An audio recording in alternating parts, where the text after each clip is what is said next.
November 8, 2017 9:21 a.m. EST.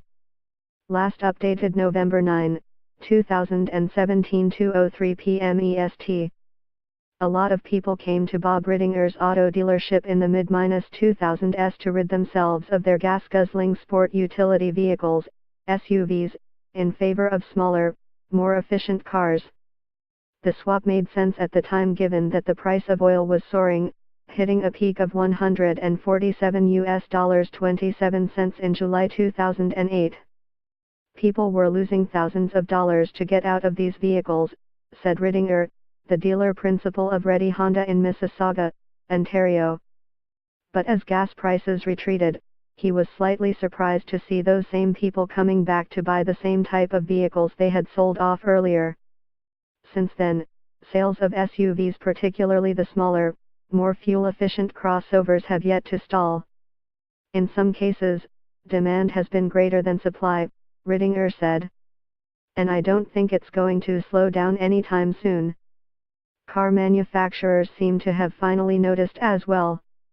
Over the past several years, North American automakers have been forced to reevaluate production as passenger car sales continue to decline, while the SUV segment shows no apparent signs of slowing down, thanks to their improved fuel economy and a wide range of new models despite the government pushing for more electric vehicles on the road.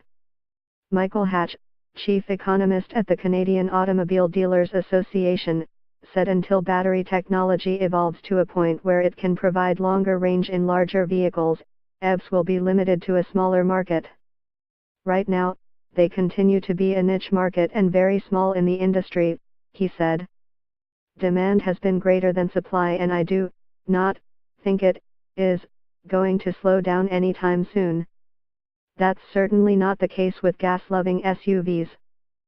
Desrosiers Automotive Consultants last week reported that light truck sales, which include SUVs as well as pickups, accounted for a record 70% of total sales in Canada during October. Nearly 1.2 million light trucks have been sold so far this year, a 10% increase from 2016. Dennis Desrosiers expects light truck sales could still increase in Canada even though oil prices are rising, along with gas prices. There will be something that will alter the market dynamics at some point, but it looks like it still has some upside, he said.